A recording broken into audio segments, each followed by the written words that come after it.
Muslims कहते हैं कि इस्लाम में इक्वलिटी है, कोई कास्ट नहीं है, सब एक है। हिंदूज के जैसा कुछ नहीं है। जैसे हिंदूज में लोअर कास्ट अपर कास्ट का सिस्टम होता है। तो इस्लाम जब हिंदुस्तान आया तो इस्लाम से बहुत लोग प्रभावित हुए, क्योंकि इस्लाम का सिद्धांत है इक्वालिटी। क्या मोची और क्या कलेक्टर, अगर मोची पहले मस्जिद के अंदर पहुंच गया है तो वो आगे खड़ा होगा और कलेक्टर बाद में आया है तो वो पीछे खड़ा होगा। अब ये बात इस देश के समाज को आकर्षित करेगी कि नहीं करेगी? और दूसरी तरफ ब्राह्मण हिंदू धर्म का समाज, अगर पुरोहित और सामंत आ गए तो इस मोची को खींच के पीछे कर देंगे ये और मारेंगे अलग से। तो ये इससे आकर्षित होने लगे। कन्वर्जन ब्राह्मण और दलित वगैरह का अछूत का वैसा सीन इस्लाम में तुमको नहीं मिलेगा।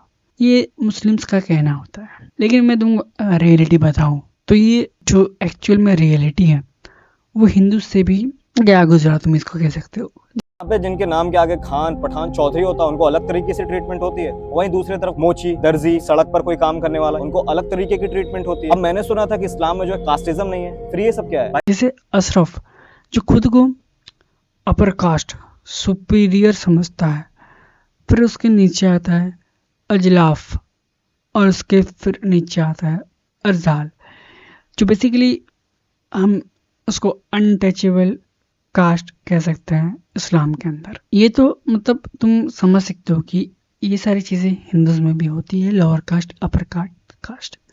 लेकिन इस्लाम में इससे बढ़ के भी चीज़ें हैं। जैसे इस्लाम में कैदियंस को मुस्लिम ही नहीं समझा जाता, और इस्माइल्स को भी, जो एक ग्रुप है मुस्लिम्स का, एक कम्युनिटी है मुस्लिम्स का, उनको मुस्लिम ही नहीं समझा जाता। यहाँ तक कि जो कैदिनियन से उन्हें तो मक्का मदीना में भी बैन किया गया है। मतलब एक मुस्लिम कम्युनिटी को मुस्लिम रिलीजियस प्लेस में जाना भी बैन किया गया है। इसके साथ अगर हम बात करें, जो अरब्स अपने आप को दूसरे मुस्लिम से सुपीरियर समझते हैं, जैसे जो अरब्स हैं, जो ये साउथ एशिया के जो कंट्रीज है के मुस्लिम्स है, जैसे इंडिया, पाकिस्तान, बांग्लादेश, उनको टॉयलेट क्लीनर बोल के टॉन्ट करते हैं, थर्ड कॉपी मुस्लिम्स बोल के टॉन्ट करते हैं सोशल मीडिया पे और रियल लाइफ में भी। तो आओ थोड़ा इसी में हम थोड़ा डीप घुसते हैं। और रिसेंटली भी जो वक्फ अमेंडमेंट बिल पास हुआ, उसमें वो बिल पास होने का एक ये भी रीजन है, जो अपर कास्ट मुस्लिम्स हैं वो सारा पैसा अपने जेबों में डाल रहे थे, लेकिन जो लोअर कास्ट मुस्लिम्स हैं उनको उससे वक्फ बोर्ड से कुछ बेनिफिट नहीं मिल रहा। ये भी एक रीजन था। चलो इसी बात पे हम इसी टॉपिक पे और ज्यादा थोड़ा घुसते हैं और थोड़ा रियलिटी पे भी झांकते हैं कि असल में क्या चल रहा है। देखो, मुस्लिम्स बोलते हैं कि इस्लाम में कोई कास्ट नहीं है, राइट? एंड लेकिन ये अशरफ, अजलाफ, अर्जाल का सीन क्या है? अशरफ वो होते हैं जो अपने आप को अरब के डिसेंट कहते हैं, जैसे सईद हो गया, जो प्रॉफिट मोहम्मद के डिसेंडेंट्स माने जाते हैं। और जो अजलाफ है वो लोकल कन्वर्ट्स होते हैं। मेनली उनके काम के बेसिस पे उनके कास्ट को दिया जाता है। जैसे सुनार हो गया, अगर हम हिंदूज में देखें तो सुनार हो गया, कुमार हो गया, हलवाई का जो कास्ट होता है वो हो गया। और इसके सबसे नीचे आता है अर्जाल, जिसको हम अनटचेबल मुस्लिम कास्ट बोलते हैं। और ये जॉब्स भी झाड़ू पोछा का, गटर साफ का वगैरह का काम करता है। ये सिस्टम बिल्कुल हिंदूज के कास्ट सिस्टम जैसा ही है। तो एक स्टडी के मुताबिक साउथ एशियन मुस्लिम्स में 80% से ज्यादा लोग कास्ट बेस्ड हायरार्की फॉलो करते हैं। तुमको सोर्स दिख रहा होगा, तुम क्रॉस चेक कर सकते हो। तो ये रहा है इस्लाम का एक इक्वलिटी। अब इसके अलावा भी जो फेमस नाम है, बॉलीवुड के हो गया, क्रिकेटर हो गया, वो भी किसी न किसी कास्ट में आते हैं। जैसे बॉलीवुड के स्टार जैसे शाहरुख खान, सलमान खान, सैफ अली खान, ये सभी लोग अशरफ कैटेगरी में आते हैं। जो अपर कास्ट मुस्लिम्स हैं, क्योंकि इनका बैकग्राउंड शायद या पठान जैसा हाई स्टेटस ग्रुप से है। लेकिन क्रिकेटर जैसे मोहम्मद सामी और जहीर खान अजलफ में आते हैं, जो सेकंड कास्ट तुम मान सकते हैं इनका। सो इनका बैकग्राउंड जैसे कुरैशी जैसे ग्रुप से है। और जो लोअर कास्ट माने जाते हैं वो काफ़ी बार अन इस्लामिक बोल के ट्रोल भी किया जाता है। इसके अलावा भी हम देखते हैं जो डेली लाइफ में भी ये डिस्क्रिमिनेशन चलता है। जिससे स्टडीज के मुताबिक जो अर्जल लोअर कास्ट मुस्लिम्स होते हैं उनको अलग कब्रिस्तान यूज करना पड़ता है, क्योंकि अशरफ उनको अपने कब्रिस्तान में अलाउ नहीं करते। जो मस्जिद होते हैं वहाँ पर भी अलग सीटिंग होती है, अशरफ आगे, अजलाफ अरजल पीछे।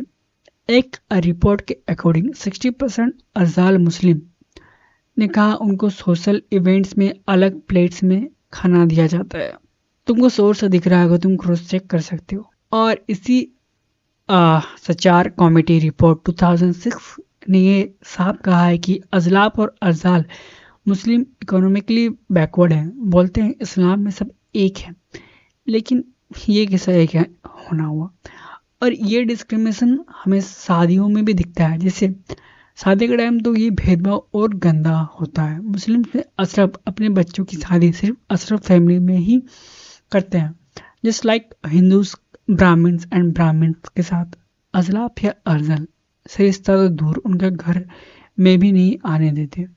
एक स्टडी के मुताबिक 70% अशरफ फैमिलीज ने कहा वो लोअर कास्ट मुस्लिम से रिश्ता नहीं करेंगे। अगेन तुमको सोर्स मिल जाएगा स्क्रीन पे, तुम जाके क्रॉस चेक कर सकते हो। डिस्क्रिप्शन बॉक्स में भी सोर्स का लिंक मिल जाएगा, तुम क्रॉस चेक कर सकते हो। एक रियल केस मैं तुमको बताता हूँ, छोड़ो जाने दो। अब बढ़ते हैं हम हमारे जो अरब्स जो थर्ड को भी मुस्लिम्स बोल के टॉन्ट करते हैं, साउथ एशियन मुस्लिम्स को टॉयलेट क्लीनर बोल के टॉन्ट करते हैं साउथ एशियन मुस्लिम्स को, उनका भी हम थोड़ा देख लेते हैं। अरब्स मतलब बहुत सारे अरब्स अपने आप को रियल मुस्लिम्स के मानते हैं और दूसरे मुस्लिम्स को थर्ड को भी मुस्लिम्स बोल के मजाक उड़ाते हैं। एक कॉमन टर्म ये है टॉयलेट क्लीनर्स ऑफ अरब्स, क्योंकि बहुत से मुस्लिम्स मतलब mainly south Asian Muslims gulf countries में जाते हैं जो लो पेइंग जॉब्स करते हैं। तो एक एक्स पोस्ट में एक अरब यूज़र ने बोला ये लोग अरबिक भी नहीं बोल पाते और मुस्लिम्स कहते हैं खुद को। अगेन तुमको सोर्स मिल जाएगा, तुम जाकर चेक कर सकते हो। एक फेमस नाम जैसे शेख मोहम्मद बिन राशिद अल मकतूम, दुबई का रूलर, जिसके इवेंट्स में नॉन अरब्स मुस्लिम को लेसर ट्रीट किया जाता है। यह है इक्वलिटी। और अगर हम बात करें ये जो मुस्लिम्स का रियल वर्सेस रियल वर्ल्ड है, मतलब ये जीते हैं अलग तरीके से लेकिन बोलते हैं अलग। जैसे रियल में ये लोग बोलते हैं इस्लाम में सब इक्वल है, परफेक्ट है इनका कोई, लेकिन रियल में क्या, रियल में कास्ट का भेदभाव, डिस्क्रिमिनेशन और हिपोक्रेसी, ये डिफरेंस एक जोक बन गया है। अरब्स और हिंदूज दोनों मजाक उड़ाते हैं, कहते हैं रियल में तो परफेक्ट मुस्लिम्स नहीं बन जाते, पर रियल में ये कास्ट सिस्टम सब एक्सपोज कर देता है। जैसे क्रिकेटर मोहम्मद सामी को भी अपनी मुस्लिम आइडेंटिटी के लिए स्ट्रगल करना पड़ता है। इस्लाम में एक ऐसा कम्युनिटी भी है जिसको इस्लाम में और ज़्यादातर मुस्लिम भी नहीं समझता। यहाँ तक कि एक कम्युनिटी को तो अपने ही मुस्लिम रिलीजियस प्लेस में जाना बैन किया गया है। जैसे इस्लामिस और कैदनियंस यानी अहमदियास को तो काफिर भी बोल कर रिजेक्ट कर दिया जाता है। इस्लाम में जो इस्माइल से एक सिया सेक्ट जो आगा खान को अपना लीडर मानते हैं, लेकिन बहुत से सुन्नी उनको डेविडियंट कहते हैं।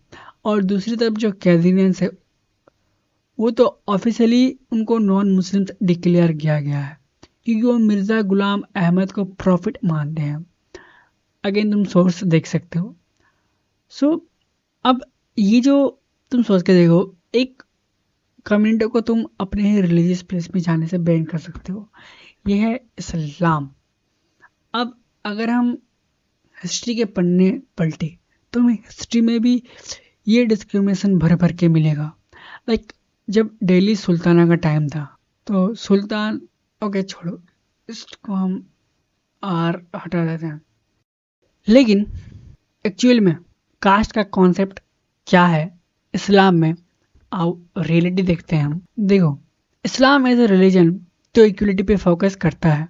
कुरान में सूरा 14:3 कहता है तुम में सबसे ज़्यादा इज्जत वाला वो है जो सबसे ज़्यादा राइटियस है, मतलब तकवा मैटर करता है ना कि बर्थ या कास्ट। प्रॉफिट मोहम्मद ने भी ये कहा था कि कोई अरब नॉन अरब से सुपीरियर नहीं है, बस पेटी से फ़र्क पड़ता है। तो इस्लाम में कास्ट का कोई कॉन्सेप्ट नहीं है, लेकिन ये मुस्लिम्स अपने कल्चर के चक्कर में ये टीचिंग्स फॉलो ही नहीं करते। और मैं जाते जाते ये भी कहना चाहूँगा कि इस्लाम हो, हिंदुज़म हो या कोई भी और रिलीजन हो, वो डिस्क्रिमिनेशन नहीं करता है लोगों के बीच। लेकिन लोग डिस्क्रिमिनेशन करते हैं, अपने आप को ग्रुप्स में बांटते हैं, अपने अपने ग्रुप्स को सुपीरियर समझते हैं। तो तुम अगर मुस्लिम हो, नेक्स्ट टाइम जब तुम किसी हिंदू का मजाक उड़ाओ कि तुम्हारे तो कास्ट है, हमारे यहाँ इक्वल है, तो तुमको अपना रियलिटी भी पता होना चाहिए। हालांकि दोनों के रिलीजन में डिस्क्रिमिनेशन बिल्कुल भी नहीं किया गया है लोगों के लिए, लेकिन लोग डिस्क्रिमिनेशन करते हैं। खैर, तुम मेरे इस वीडियो पे क्या रिएक्ट करोगे कमेंट में जरूर बताना। मैं तुम लोगों के साथ नेक्स्ट में मिलूंगा। आई होप कि तुमको इस वीडियो से कुछ अच्छा ही सीखने मिला है। And no hate to anyone. Bye.